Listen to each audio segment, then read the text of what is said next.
சிம்மராசி என்பவர்களே, சிம்ம ராசிக்காரங்களாம் பிறப்பிலிருந்தே ஒரு கம்பீரமான தலைமைத்துவம் மிக்க, தைரியம் மிக்க, சுயமரியாதை மிக்க, அரச குணம் மிக்க ராசி அப்படின்னு சொல்லுவாங்க. இந்த ராசிக்காரங்களை பொறுத்த வரைக்கும் சிங்கத்தை அடையாளமாக தெரியுமா வச்சாங்க. இந்த மாதிரி குணங்கள் இருக்கிறதுனால தான் சிம்ம ராசிக்காரங்க எவ்வளோ இதாக இருந்தாலும் ஒரு இளகிய மனம் கொண்டவங்க, குழந்தை மனம் கொண்டவங்க.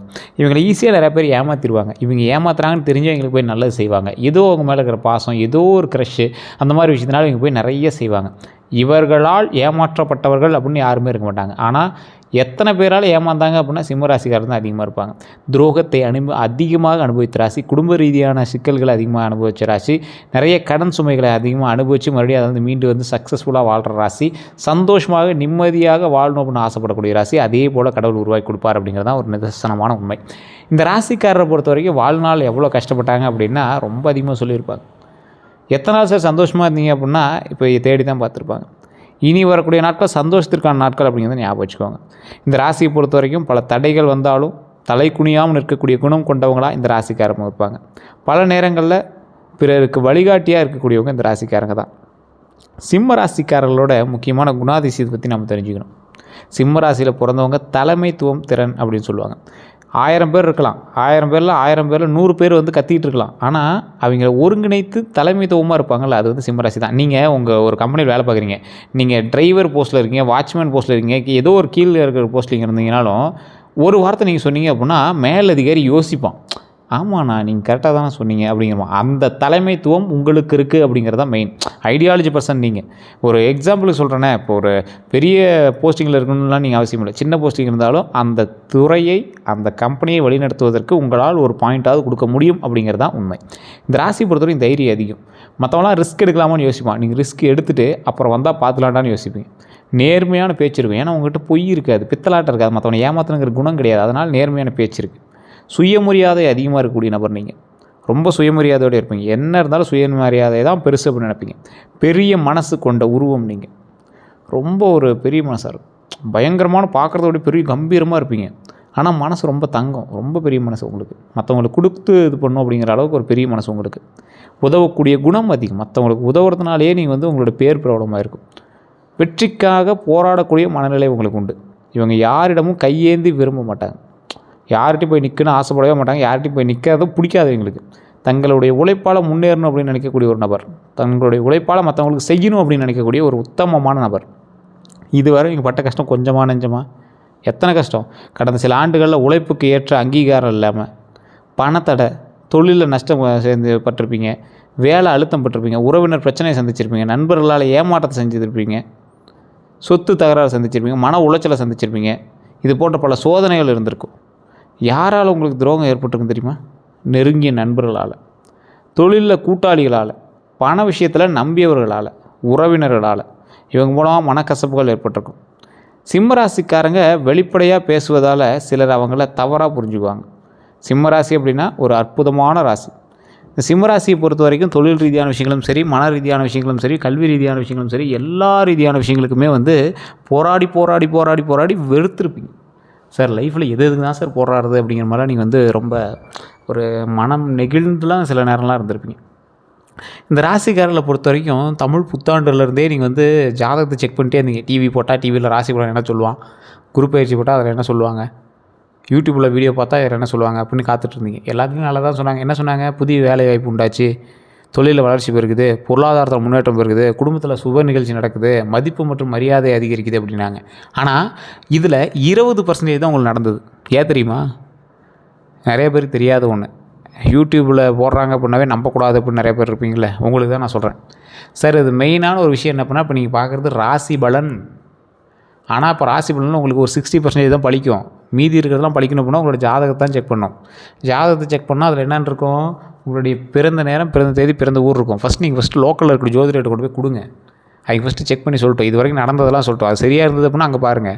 அப்படி இல்லை அப்படின்னா கீழே ஒரு நம்பர் கொடுத்துருக்கேன், ஒரு விவிஐபி ஜோதிடர் நம்பர். இவர் ஆசான்னு சொல்லுவாங்க. அதாவது நிறைய பேருக்கு ஜோதிடம் கற்றுக் கொடுப்பாங்கள்ல அவர். ஸோ நீங்கள் அப்பாயின்மெண்ட் பேஸில் தான் ஜோதிடமே பார்க்க முடியும். வேணும் அப்படின்னா நீங்கள் பயன்படுத்திக்கோங்க. நீங்கள் ப்ரமோஷன் அடித்தாலும் சரி, எப்படி நடித்தாலும் சரி, உங்களுடைய விருப்பம். வேணும்னா நீங்கள் பயன்படுத்தி கால் பண்ணி பேசி தெரிஞ்சுக்கலாம். இதில் அப்பாயின்மெண்ட் பேஸில் வெயிட் பண்ணி பார்க்குறவங்க கூட ஐடியா இருந்தால் பண்ணுங்கள். இத்தனை விஷயங்களும் உங்களுக்கு நடந்திருக்கா இல்லையான்னு ஏன் சார் உங்களுக்கு கரெக்டாக சொல்ல முடியல அப்படின்னா, எல்லா ராசிக்காரர்களுக்கும் இது நடக்குது அப்படின்னா 12 கோடி பேருக்கு இது ஒரே மாதிரி நடந்திருக்கணும். நடக்கிறதில்ல. காரணம் என்னென்னா உங்களோட தசாபுத்தி லக்கினம் நட்சத்திரம் எல்லாம் வேறு, பிறந்த நேரம் பிறந்த ஊர் வேறு, உங்களோட பிரயாணிக்கூடிய மற்ற ராசிகள் வேறு. அதற்கு தகுந்த மாதிரி தான் அது எல்லாமே நடக்கும். குரு பயிற்சி பலன் அப்படின்னு பார்க்கும்போது குரு பயிற்சியிலையுமே நல்ல ஒரு சாதகமான ஒரு நிலை தான் உங்களுக்கு இருந்தது. தொழில் முன்னேற்றம் இருந்தது, கல்வி வளர்ச்சி இருந்தது, பதவி உயர்வு இருந்தது, திருமண வாய்ப்பு இருந்தது, குழந்தை பாக்கியம் இருந்தது, வீடு மற்றும் வாகன யோகம் இருந்துச்சு. இது எல்லாமே நின்று போன முயற்சிகள் மீண்டும் நகர தொடங்குங்கிறது தான் முக்கியமான விஷயம். உங்களுக்கு ஏற்கனவே தான் ஸ்டார்ட் ஆச்சு, மறுபடியும் நின்றுச்சு, மறுபடியும் பின்மேல் நடக்கும். நல்லா யோசிச்சு பாருங்கள். சிம்மராசி இதெல்லாம் ஸ்டார்ட் ஆச்சு, மறுபடியும் லேக் அடிச்சிச்சு, மறுபடியும் தான் உங்களுக்கு ஸ்டார்ட் ஆச்சு. உண்மையாக இல்லையான்னு சொல்லி பாருங்கள். குரு பயிற்சியில் செய்ய வேண்டியவைன்னு பார்த்தா வியாழக்கிழமையில் மஞ்சள் ஆடை அணிங்க, கடலை பருப்பு தானம் செய்யுங்க, குரு பகவான் வழிபாடு செய்யுங்க, ரொம்ப நல்லது. நிறைய பேருக்கு தெரியாத விஷயம் இதுதான். கடலை பருப்பு தானம் ரொம்ப நல்லது. வழிபட வேண்டிய தெய்வங்கள்னு பார்த்திங்கன்னா தட்சிணாமூர்த்தி, குரு பகவான். தட்சிணாமூர்த்தி வழிபாடு தடைகளை நிவர்த்தி செய்யும்.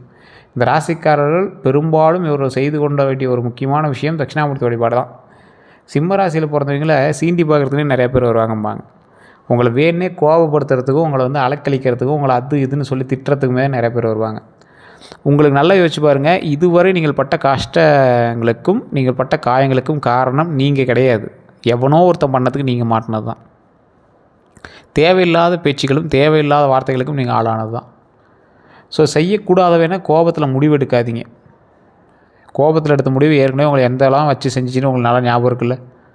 அவசர முதலீடுகள் செய்யாதீங்க, தேவையற்ற கடன் வாங்காதீங்க, பெருமைக்காக செலவு செய்யாதீங்க. தயவுசெய்து பெருமைக்காக மட்டும் செலவு செய்யாதீங்க. உங்களை வந்து ஆடம்பரம் தான் வந்து தேவையில்லாமல் உங்களை செலவு எடுத்து விட்டுச்சு. ஸோ ஆடம்பரத்தில் மட்டும் கொஞ்சம் பார்த்து நிதானமாக செயல்பட்டீங்க அப்படின்னா அந்த ஆடம்பரத்துலேருந்து கொஞ்சம் அப்படியே ஆடம்பரம் அப்படிங்கிற செலவை சேவிங்ஸாக எடுத்து வச்சுக்கோங்க. அதெல்லாம் வந்து ஏதோ ஒரு சொத்து வாங்கி போகிறதோ அது மாதிரி பண்ணுங்கள். ஆடம்பரமாக ஒரு விஷயத்தை பண்ணுறத விட அந்த அமௌண்ட் நீங்கள் வந்து சொத்து வாங்கி போகிற விஷயத்தில் பண்ணிங்கன்னா இன்னும் கொஞ்சம் செல்வாக்கு மிகுதியாக இருக்கும், நல்ல பண வரவு மிகுதியாக இருக்கும், மிகப்பெரிய லாபம் மிகுதியாக இருக்கும். இந்த மாதிரி விஷயத்தில் நல்ல லாபம் கிடைக்கும். பண வரவை பொறுத்த வரைக்கும் 2026 புதிய வருமான வாய்ப்புகள் உண்டாச்சு, தொழிலில் லாபம் உண்டாச்சு, பழைய பாக்கி வசூலாகும், சம்பள உயர்வு உண்டாகுது, இது எல்லாமே கிடைக்குங்க. வாகன யோகத்தை பொறுத்த வரைக்கும் பலருக்கு கார் வாங்கக்கூடிய யோகம் உண்டாச்சு, இருசக்கர வாகனம் வாங்கக்கூடிய யோகம் உண்டாச்சு, குடும்ப வாகனம் வாங்கக்கூடிய யோகம் உண்டாச்சு. இந்த கார் வாங்கக்கூடிய யோகம் அப்படின்னு பார்த்திங்கன்னா செகண்ட் ஹேண்டு காரோ புது காரோ கார் வாங்குவதற்கான யோகம். இந்த டைமில் நீங்கள் என்ன பண்ணணும் அப்படின்னா பொறுமையாக நிதானமாக ஒரு இருசக்கர வாகனங்கள்லாம் வாங்குறீங்க அப்படின்னா டாக்குமெண்ட்லாம் செக் பண்ணுங்கள். டாக்குமெண்ட்டை செக் பண்ணி அதில் ஏதாவது இஷ்யூஸ் இருக்கான்னு செக் பண்ணுங்கள். அதுக்கப்புறமேட்டு எல்லாமே பண்ணுங்கள். வாகனம் வாங்குறதுக்கு முன்னாடி சட்ட ஆவணங்கள் எல்லாமே சரியாக இருக்கா அப்படின்னு செக் பண்ணிக்கோங்க. திருமண பலன்கள் அப்படின்னு பார்க்கும்போது திருமண வயது இருக்கிறவங்களுக்கு நல்ல வரன் அமையறதுக்கான வாய்ப்புகள் உண்டாகுது, குடும்ப ஒப்புதல்கள் கிடைக்குது, திருமண பேச்சு உண்டாகுது, நிச்சயதார்த்தம் ஆகிறதுக்கு வாய்ப்பு உண்டாகுது.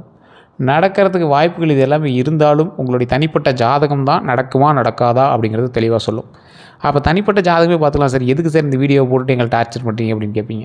சரி, இப்போ நான் சொன்ன விஷயங்களுக்கு வாய்ப்புகள் உங்களுக்கு இருக்குது, அது இத்தனை நாளாக நடக்கலை அப்படின்னா காரணம் என்னவாக இருக்கும்? உங்களுடைய மேனுவல் புக்கு, அதாவது ஒரு எக்ஸாம்பிள் சொன்னால் அந்த படத்தில் சொல்லுவாங்கள்ல, எல்லா TV50க்கும் 50 மைலேஜ் தருது, ஏன் TV50க்கு மட்டும் ஏன்டா கம்மியாக மைலேஜ் தருது? அப்போ உங்களுடைய மேனுவல் புக்கு எடுத்து பாருங்கள் சார், வண்டியில் என்ன பிரச்சனைன்னு செக் பண்ணுங்கள் சார். ஸோ காலம் நல்ல காலமாக இருக்குது, உங்களுக்கு இன்னும் அந்த நல்ல காலம் அமையலை அப்படின்னா காரணம் என்னென்னு செக் பண்ணிக்கோங்க. இந்த ராசியை பொறுத்த வரைக்கும் வெற்றிக்கான காலகட்டம் தொடங்கியாச்சு சார். அதை சரியான வழி நடத்துவதற்கு நீங்கள் தான் ஸ்டெப் எடுக்கணும் அப்படிங்கிறது ஞாபகம் வச்சுக்கோங்க. அதிக முதலீடுகள் போட்டு மாட்டிக்காதீங்க. தேவையில்லாத எவனாவது பணம் போட சொல்கிறாங்கன்னா பணம் போட்டு மாட்டிக்காதீங்க. டாக்குமெண்ட் ரீதியான விஷயங்களை கையெழுத்து எல்லாம் போடுறதுக்கு முன்னாடி செக் பண்ணிட்டு போடுங்க. லோன் சம்மந்தப்பட்டமான விஷயங்கள் அது இதுன்னு எதாவது வாங்குறீங்க அப்படின்னா ஓவரால் ஃபுல்லாக செக் பண்ணுங்கள். உங்களால் கட்ட முடியுமா, அதை ஃபுல்லாக தீர்க்க முடியுமா செக் பண்ணிக்கோங்க. குழந்தைக்காக காத்திருக்கிறவங்களுக்கு நல்ல செய்தி உண்டாகிற ஒரு காலகட்டம் அப்படிங்கிறதுனால இந்த ஐவிஎஃப் இந்த ட்ரீட்மெண்ட் இதெல்லாம் பண்ணுறீங்கன்னா என்ன ஏதுன்னு தெளிவாக கேட்டு பண்ணுங்கள். உடல் ஆரோக்கியமாக வச்சுக்கிறதுக்கான வழிகளை பாருங்கள். குழந்தை இல்லாதவருக்கு குழந்தை பாக்கியம் பிறப்பதற்கு ஒரு அற்புதமான காலகட்டம் அப்படிங்கிறதுனால இந்த காலகட்டத்தில் இயற்கையாகவே குழந்தை உங்களுக்கு உருவாகிறதுக்கு வாய்ப்புகள் உண்டு. இல்லை ட்ரீட்மெண்ட் எதாவது பார்த்துருக்கீங்கன்னா அதுக்கு நல்ல செய்தி உண்டாகிறதுக்கு வாய்ப்புகளும் உண்டு. குடும்ப விருத்திக்கான வாய்ப்புகள் உண்டு. குழந்தைகளால் மகிழ்ச்சி கிடைக்கும் அப்படிங்கிறது இந்த காலகட்டத்தில் உங்களுடைய தசாபுத்திகளால் இருக்குது. அப்போ இந்த காலகட்டத்தில் நல்ல ஒரு வாய்ப்பு இருக்கிறதுனால பயப்படாமல் நீங்கள் பண்ணலாம். திருமண பலன்கள்னு பார்க்கும்போது திருமண வாய்ப்பில் உங்களுக்கு நிறையா வீடியோக்கள் நான் சொல்கிறது தான். திருச்செங்கோடு அர்த்தநாதீஸ்வரர் கோயிலுக்கு போய்ட்டு சொல்லுவேன், அந்த கோயிலுக்கு போய்ட்டு வாங்க ரொம்ப நல்லது அப்படின்னு சொல்லியிருப்பேன். சிம்ம ராசிக்காரர்கள் கண்டிப்பாக அந்த கோயிலுக்கு போய்ட்டு வாங்க ரொம்ப நல்லது. நரசிம்மர் வழிபாடு எங்கே பண்ணீங்க அப்படின்னாலும் ரொம்ப நல்லது. நரசிம்மர் கோயில் எங்கேயாவது இருந்தது அப்படின்னா கண்டிப்பாக போய்ட்டு வாங்க, ரொம்ப ரொம்ப ரொம்ப ரொம்ப நல்லது. ஸோ நங்கவள்ளி அப்படின்னு ஒரு கோயில் இருக்குது. நங்கவள்ளி அப்படிங்கிற ஒரு ஏரியாவில் நரசிம்மர் கோயில் ஒன்று இருக்குதுங்க. அங்கே இருக்கக்கூடிய நரசிம்மர் ஒரு நங்கை வந்து ஒரு சிலையை கீழே வச்சு எடுக்க முடியாமல் மறுபடியும் அந்த சிலை வந்து மறுபடியும் ஓகேயான மாதிரி ஒரு அந்த சிலையை வந்து எடுக்க முடியாமல் அதே இடத்துலையே சுயம்பாக உருவாகி அப்படியே கோயிலான மாதிரி ஒரு இடம். அங்கேருந்து பின்னாடி வந்து பாலி மூலமாக ஒரு குகை மாதிரி இதில் இங்கே அபிஷேகம் பண்ணுற தண்ணியெலாம் போய் பின்னாடி குளத்தில் வந்து இறங்கும். மேலே வியூவிலேருந்து பார்க்கும்போது பின்னாடி சிவன் கோயில் இருக்கும், சென்ட்ரல் நரசிம்மர் இருக்கும், இந்த வனம் இருக்கும். வனம்னா யார்? பிரம்மா தானே. ஸோ இந்த மாதிரி ஒரு ஸ்தலம் இருக்கும். நங்கவள்ளி அப்படின்னு டைப் பண்ணி பாருங்கள். சேலம் மாவட்டம் நங்கவள்ளி அப்படின்னு டைப் பண்ணிங்கன்னா லக்ஷ்மி நரசிம்மர் அப்படின்னு போட்டிங்கன்னா வரும். அந்த கோயிலுக்கு போய் வழிபட்டுவாங்க, மிகப்பெரிய நல்லது நடக்கும். லக்ஷ்மி நரசிம்மர் ஆலயம், சிம்மராசிக்காரங்க எங்கே இருந்தாலும் சரி அந்த கோயிலுக்கு போய் வழிபட்டுவாங்க. சேலம் மாவட்டம் நங்கவள்ளியில் லக்ஷ்மி நரசிம்மர்னு இருக்குது. பின்னாடியே சோமநாதர் அப்படிங்கிற கோயில் ஆலயம் இருக்குது. சோமநாத சித்தர்னு அங்கே ஒருத்தர் இருந்திருக்காரு. அவரோட ஜீவசமாதி அங்கேருந்து எடுத்து ரொம்ப நாட்களுக்கு அப்புறம் கண்டுபிடிச்சி எடுத்து தனியாக வச்சு ஒரு பானையில் இருந்தது. நந்திக்கடியில் ஜீவசமாதி இருந்த ஸ்தலம் அது. அதுக்கு பின்னாடி இருக்கிற கோவில். அந்த சிலையை எடுத்து பக்கத்தில் வச்சு அந்த பானைக்குள்ளே இருந்த அவருடைய ஜீவசமாதி எடுத்து பக்கத்தில் வச்சு வழிபட்டுருக்காங்க. அதுக்கு பின்னாடி இருக்கிற கோவிலில் இந்த இடம் ஃபுல்லாக வனம். அப்போ 3 இதுலேயும் சேட்டலைட் வியூவில் பார்க்கும்போது என்ன ஆகுது? மும்மூர்த்திகளும் ஒரு சேர இருக்கக்கூடிய ஸ்தலம். நங்கை அப்படிங்கிற ஒரு மங்கை வந்து அந்த சிலையை கீழே வச்சு எடுக்க முடியாமல் அந்த இடத்துலேயே உருவானதுனால அது வந்து அகோபிலம் அப்படின்னு சொல்லுவாங்க. அந்த கல் அந்த அந்த இடத்துல வந்து உருவாகிருக்கு அப்படின்னு சொல்லியிருக்காங்க. ஸோ அந்த ஸ்தலத்துக்கு கண்டிப்பாக போயிட்டாங்க, மிகப்பெரிய நன்மை உண்டு. குழந்தை வரம் கிடைக்கிறதுக்கு பழனி கீழே இருக்கக்கூடிய திரு ஆவினங்குடி அந்த கோயிலுக்கு எப்போயோ போயிட்டு மேலே இருக்கக்கூடிய பழனியில் வழங்கி விட்டுவாங்க, ரொம்ப நல்லது. நிறையா பேருக்கு தெரிஞ்ச ஒரு ஸ்தலம். நிறையா பேர் இன்றைக்கும் வந்து சார் மேல்மலையனூர் அங்காள பரமேஸ்வரி கோயிலுக்கு எல்லாம் போயிட்டு வராங்க, போயிட்டு இருந்தால் குழந்தை பாக்கியம் கிடைக்குன்னு சொல்கிறாங்க. ஏன் அவ்வளோ க்ரௌடு போகுது அப்படின்னு கேட்டிங்கன்னா, உயிர்கள் அதிகமாக இருக்கக்கூடிய இடத்துல குழந்தை பாக்கியம் உண்டாகுமா. அந்த அம்மா வந்து ஆகம விதிகளே அந்த கோயிலில் வந்து பார்க்க முடியாது. ஒரு ஏரியில் அந்த கோயில் அமைஞ்சிருக்கும், சுடுகாட்டு ஓரத்தில் அமைஞ்சிருக்கும். உயிர்களை தன்னிடையே வச்சுருக்கும். இறந்தவங்களோட உயிரெலாம் அந்த அம்மாட்ட இருக்கும். அம்மாக்கிட்ட அப்படி இருக்கும்போது போய் கேட்குறவங்களுக்கு குழந்தை இல்லாதவங்களுக்கு குழந்தை கொடுக்குது. அந்த உயிரை வந்து குழந்தையாக மாற்றி கொடுக்குறாங்க. அந்த அம்மா அவ்வளோ பெரிய பவர்ஃபுல்லான அம்மா. அந்த இடத்துக்கு போய் பார்த்தீங்கன்னா உங்களுக்கு அப்படி தெரியும், ஒரு பவர், ஒரு வித்தியாசமான பவரை நீங்கள் உணர்வீங்க. ஒரு கோயிலுக்கு போனால் அமைதியாக இருக்கும், ஒரு கோயிலுக்கு போனால் இதாக இருக்கும்ல. இந்த இடத்துக்கு போனால் ஒரு வினோதமான பவரை நீங்கள் உணர்வீங்க.